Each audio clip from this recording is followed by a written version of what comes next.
Greetings everybody, this is my new canvas wedge tent that is going to be my winter shelter for my hammock camping adventures this upcoming winter season.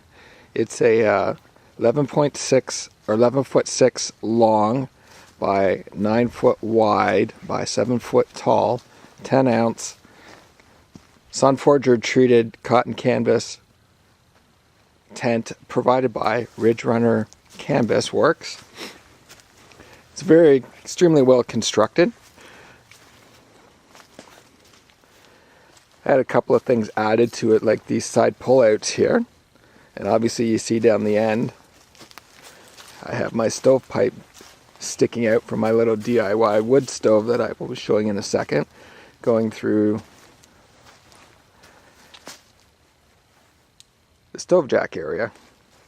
Must say I used this tent last night just for without it being heated in anything, and I found it added 2.5 degrees Celsius of extra warmth above the ambient outdoor temperature.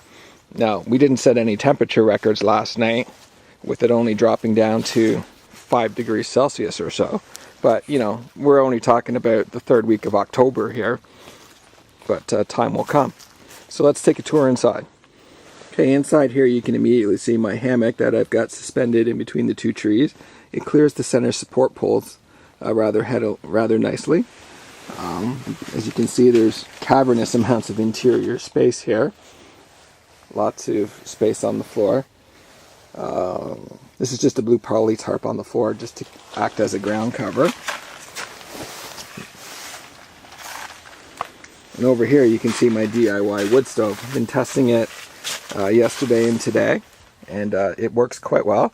I just have to upgrade the internal grate in it. Other than that, everything seems to be working quite well with it. I'm very pleased with it. Going to be testing it to see how much of a difference it makes in warming up the shelter versus not using it, and I will cook breakfast on it tomorrow. So stay tuned for the outcomes of that. One more thing I forgot to mention about my canvas wedge tent. This came as a result of some work that Old Gringo did on hammock forums from last particular winter season. He has a very similar setup to this, and with my experience from winter camping last year and the knowledge that I gained from wintertrekking.com, I figured this was a most excellent solution for winter camping, so which is why I decided to proceed and pick up this particular unit. And so far I must say I really like it. It's gotten everybody's attention that's been on the site this weekend. So stay tuned for further updates from this coming winter camping season. Signing off. Nothing like processing free firewood from already dead, standing, or lying on the ground wood available in this particular campsite. Over here you can see the infamous otter tripod. He decided to show up this afternoon and stay overnight despite his protests from his wife. We shall see if he lives to tell about it at a later date.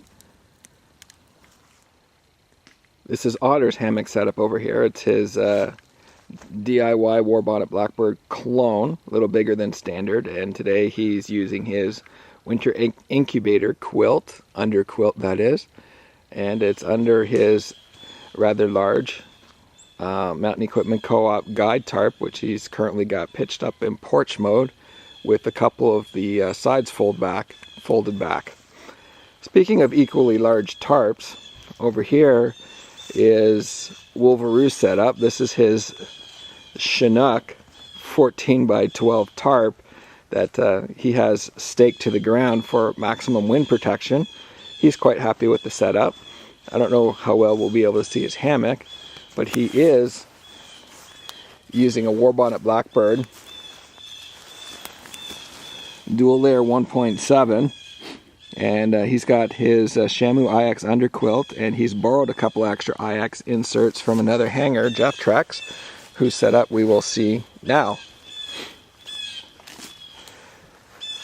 This is Jeff Trex setup, and this is the Wilderness Logics Big Daddy Sil Nylon tarp. Nice looking tarp, very well done.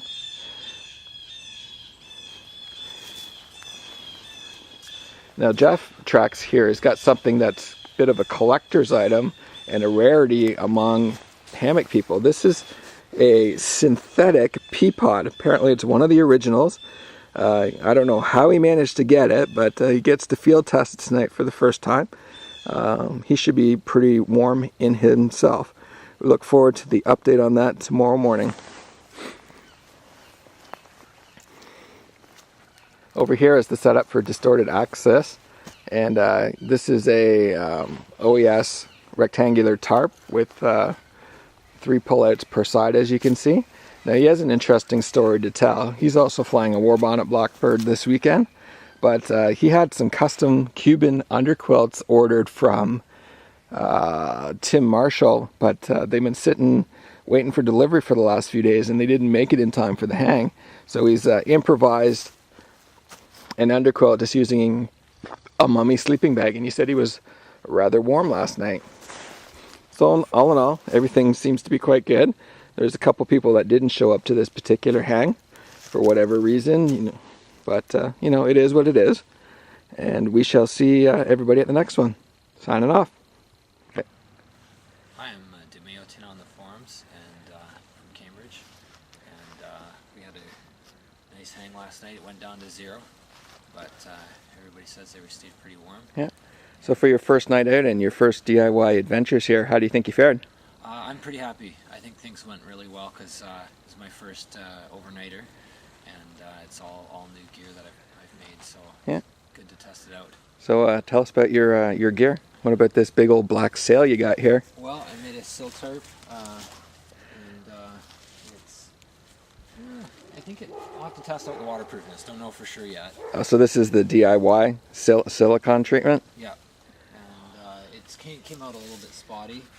You can see a bit of the flakes or whatever on it. But, and your hammock was a DIY creation too. How'd that work? It's a gathered end. Just some old scrap nylon that I had found. Yeah. And it seemed to... comfortable? Yeah, it's comfortable, and yeah, it seems to be holding up all right. So what did you use for insulation last night? I got a couple CCF pads, so just a thermarest here, and then I had another thin pad across the shoulders. And your sleeping bag? And it's just Swiss Army from Costco. Maybe rated down to about 3 degrees. Excellent. So, you going to be joining us for future adventures? Certainly. I don't know if I'm ready yet for the -30 winter, but I'll be working on it. All right.